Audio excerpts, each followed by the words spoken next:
आज इस क्लास में हम मैथ्स पेडागोजी के मोस्ट इम्पोर्टेंट क्वेश्चन पढ़ेंगे जो कि एग्जाम में बार बार पूछे जाते हैं। इसलिए आप सभी से रिक्वेस्ट है इस वीडियो को आप सभी कंप्लीट अवश्य देखें। पहला प्रश्न है, निम्न में से कौन सा कथन सत्य है? बताना है इन चार में से कौन सा कथन सत्य होगा। भाई यहाँ पर करेक्ट आंसर हमारा ऑप्शन ए के साथ जाएगा।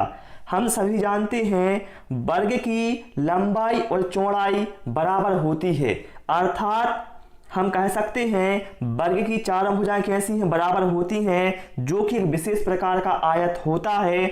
इसलिए यहीं पर हमारा करेक्ट आंसर ऑप्शन ए के साथ जाएगा। बात करें हम दूसरे विकल्पों की, प्रत्येक आयत वर्ग नहीं हो सकता, ठीक है, और कोई भी किरण बिना माप के रेखाखंड नहीं हो सकती, और ऋजु या सरल कोण का मान 90 अंश नहीं होता बल्कि 180 अंश होता है, अर्थात ये तीनों तो गलत हैं। ठीक है, चलिए प्रश्न क्रमांक 2 पर आते हैं। और आप सभी लोगों से रिक्वेस्ट है, वीडियो पसंद आए वीडियो को लाइक और शेयर अवश्य करना और चैनल को भी सब्सक्राइब कर लेना। 1/4 को निरूपित करने का कौन सा तरीका गलत है? बताएं आप लोग, क्या होगा यहाँ पर करेक्ट आंसर?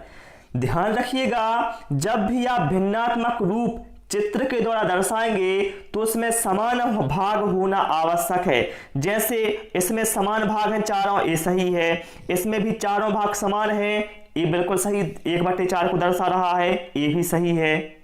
लेकिन जो ऑप्शन बी में दिया है इसमें चारों भाग भैया समान नहीं है, अर्थात ये तरीका गलत है, अर्थात करेक्ट आंसर ऑप्शन बी के साथ यहां पर हमारा चला जाएगा। ठीक है, चलिए प्रश्न क्रमांक 3 पर आते हैं। निम्न में से असत्य कथन है। बताएं आप लोग इन 4 कथनों में से कौन सा कथन असत्य है? आप सभी लोग जल्दी से चारों ऑप्शनों को पढ़ लें और आंसर इसका कमेंट करें कि इसका आंसर क्या होगा। तो मेरे भाई इसमें करेक्ट आंसर होगा ऑप्शन सी। किन्हीं 3 रेखाओं से घिरी आकृति को त्रिभुज कहते हैं। ये परिभाषा भैया त्रिभुज की गलत है। आप कहोगे क्यों? क्योंकि त्रिभुज की परिभाषा ये कहती है किन्हीं 3 रेखाओं से घिरी हुई बंद आकृति को, आकृति कैसी होनी चाहिए? बंद आकृति होनी चाहिए, तभी वह त्रिभुज की परिभाषा होगी। अर्थात जो ऑप्शन सी है ये एक असत्य कथन है, जो कि हमारा करेक्ट आंसर हो जाएगा। समझ गए ना आप लोग? चलिए प्रश्न क्रमांक 4 पर आते हैं। कक्षा में गणित अध्यापक द्वारा विद्यार्थियों के साथ एक अच्छा संबंध विकसित करने के लिए उसे क्या करना चाहिए? सभी के साथ मित्रतापूर्ण व्यवहार करना चाहिए, अच्छे से बात करे, बच्चों से प्यार करे, या व्यक्तिगत ध्यान दे।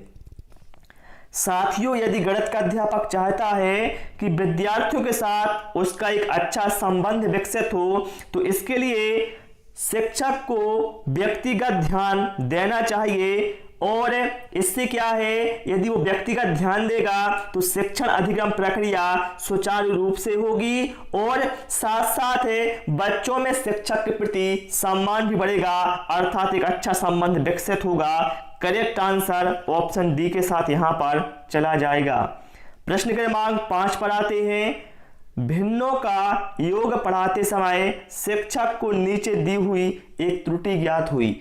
एक भाई कक्षा शिक्षक था जो कि बच्चों को भिन्नों का योग पढ़ा रहा था, जैसा कि आप यहां पर देख सकते हैं 1/2 + 1/3 = 2/5।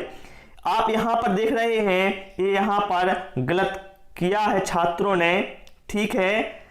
तो इसमें बताइए इस स्थिति में शिक्षक को क्या तरीका अपनाना चाहिए उपचारात्मक के रूप में? बताएंगे सभी लोग करेक्ट आंसर क्या होगा? तो भैया करेक्ट आंसर यहां पर ऑप्शन ए के साथ जाएगा। एलसीएम की अवधारणा को बच्चों को समझने में सहायता करनी चाहिए कि किस तरह से उन्हें एलसीएम लेना होगा। ठीक है, चलिए इसके बाद प्रश्न क्रमांक 6 पर आते हैं। सामान्यतः गणित सीखना कठिन है क्योंकि? बताएं आप लोग। सामान्यतः गणित सीखना कठिन क्यों होता है भाई? क्यों? इसलिए होता है क्योंकि गणित की जो मौलिक संक्रियाएं हैं वो अमूर्त रूप में होती हैं भाई। अर्थात हम कह सकते हैं इसकी प्रकृति मूलतः अमूर्त होती है, इसलिए गणित सीखना कठिन होता है। ठीक है, चलिए इसके बाद प्रश्न क्रमांक 7 पर आते हैं। कक्षा में एक छात्र बोलने में कठिनाई महसूस करता है, स्वयं की अभिव्यक्ति के लिए आप उसे कैसे प्रोत्साहित करेंगे? भैया कोई बच्चा है जो बोलने में कठिनाई महसूस कर रहा है, तो बच्चा स्वयं की अभिव्यक्ति करने लगे तो आप उसे कैसे प्रोत्साहित करेंगे? बताएं आप लोग, क्या होगा यहां पर करेक्ट आंसर। अब प्रश्न पर ध्यान दें, बच्चे को परेशानी बोलने में कठिनाई हो रही है तो आपको ऐसी गतिविधि वहां पर करनी होगी जिसमें बच्चे को स्वयं की अभिव्यक्ति अर्थात बोलने का अवसर दिया जाए। यही आपका आंसर बेस्ट होगा, अर्थात यहां पर करेक्ट आंसर ऑप्शन बी के साथ जाएगा। ऐसे खेलों का आप आयोजन करेंगे जिसमें बच्चा बोलना पसंद करेगा, ये बहुत अच्छा तरीका होगा। चलिए अगला प्रश्न है, विद्यालयों में गणित शिक्षण का मुख्य लक्षण क्या है? बताएंगे आप लोग, क्या होगा इन 4 में से करेक्ट आंसर। तो विद्यालयों में जो गणित शिक्षण कार्य किया जाता है इसका मुख्य उद्देश्य है जो बच्चे हैं जिनकी विचार प्रक्रिया है उसको गणितीय रूप प्रदान करना, अर्थात करेक्ट आंसर ऑप्शन ए के साथ चला जाएगा। ठीक है, बच्चों की जो विचार प्रक्रिया है उसको गणितीय रूप प्रदान करना, ये यहां पर करेक्ट आंसर हो जाएगा। चलिए भाई प्रश्न क्रमांक 9 पर आते हैं।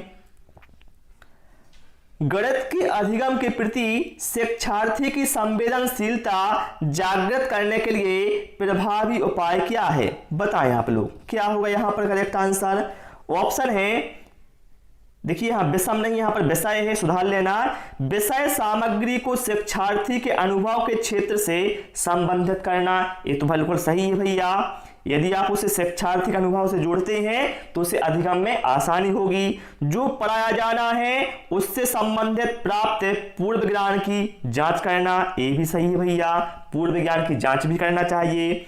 शिक्षार्थियों को अवधारणाओं के अनुप्रयोगों से अवगत कराना, जिनमें दैनिक जीवन की स्थितियों से संबंधित अनुप्रयोगों को अधिक से अधिक प्राथमिकता दी जाए, ये भी बिल्कुल सही है, अर्थात करेक्ट आंसर ऑप्शन डी के साथ जाएगा। ये बिल्कुल सभी प्रभावी उपाय होंगे। चलिए भाई प्रश्न क्रमांक 10 पर आते हैं। गणित शिक्षण की आगमन विधि का सिद्धांत क्या है? आगमन विधि का बताएं, इसमें से कौन सा सिद्धांत है? अज्ञात से अज्ञात की ओर, अज्ञात से ज्ञात की ओर, सामान्य से विशिष्ट की ओर, या फिर विशिष्ट से सामान्य की ओर? करेक्ट आंसर यहां पर ऑप्शन बी डी के साथ जाएगा। आगमन विधि का जो मुख्य सिद्धांत है वो क्या है? विशिष्ट से सामान्य की ओर। यदि पूछा जाए सामान्य से विशिष्ट की ओर एक किस विधि का सिद्धांत है तो भैया ये निगमन विधि का सिद्धांत है। अज्ञात से ज्ञात की ओर ये भी निगमन विधि का सिद्धांत है, ये भी आप ध्यान रखिएगा। क्लियर हुआ ना सभी को? चलिए इसके बाद प्रश्न क्रमांक 11 पर आते हैं और आप सभी लोग भी सारे प्रश्नों के आंसर कमेंट करते जाएं और बाद में जरूर बताना आपने कितने प्रश्नों के सही जवाब दिए हैं। यदि किसी लीप वर्ष का पहला दिन मंगलवार हो तो उस वर्ष का अंतिम दिन कौन सा होगा? बुधवार होगा क्या, मंगलवार होगा, सोमवार होगा, या फिर रविवार होगा? ध्यान रखिए भाई, यहां पर हम बात करेंगे सामान्य वर्ष की और लीप वर्ष की। जो साथियों सामान्य वर्ष होता है उस वर्ष का पहला दिन और अंतिम दिन कैसे होते हैं? दोनों बराबर होते हैं। लेकिन लीप वर्ष में जो पहला दिन होता है और वर्ष का अंतिम दिन होता है वह उससे एक ज्यादा होता है। तो यहां पर लीप वर्ष का पहला दिन कौन सा है? मंगलवार है, तो अंतिम दिन कौन सा होगा? बुधवार होगा। करेक्ट आंसर किसके साथ जाएगा? ऑप्शन ए के साथ जाएगा। ये दोनों पॉइंट ध्यान रखना, सामान्य वर्ष में क्या होता है और लीप वर्ष में क्या होता है, क्योंकि यहां से एग्जाम में क्वेश्चन पूछ जाते हैं। ठीक है, अगला प्रश्न है, कक्षा में बच्चों के मूल्यांकन का मुख्य उद्देश्य क्या है? आप लोग जो शिक्षक हैं वो बच्चों का मूल्यांकन करते हैं। क्यों करते हैं? उसका मुख्य उद्देश्य होता क्या है? उसका भाई मेरे मुख्य उद्देश्य होता है कि बच्चों के बारे में शिक्षण से संबंधित जो भी जानकारी है वो शिक्षक को प्राप्त हो सके कि आखिर बच्चा कितना सीख रहा है।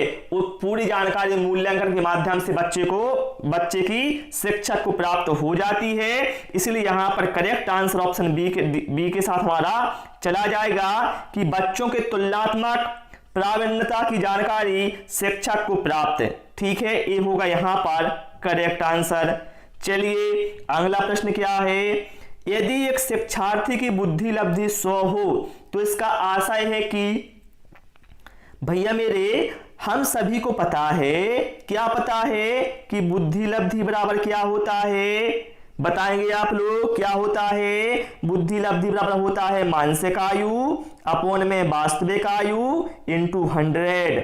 तो भैया जो 100 से बुद्धि लब्धि कितनी है? 100 है, तो 100 से 100 कैंसिल हो जाएगा, अर्थात मानसिक आयु बराबर वास्तविक आयु के हो जाएगी। अर्थात यहां पर करेक्ट आंसर ऑप्शन डी के साथ जाएगा। शिक्षार्थी की मानसिक आयु और वास्तविक आयु बराबर है। ठीक है, क्लियर हुआ ना? चलिए अगला है, कौन सा कार्य अध्यापक से संबंधित नहीं है? भैया योजना बनाना ये तो बिल्कुल सही है, शिक्षण कार्य अध्यापक से संबंधित है, बच्चों को मार्गदर्शन देना ये भी संबंधित है, लेकिन बजट बनाना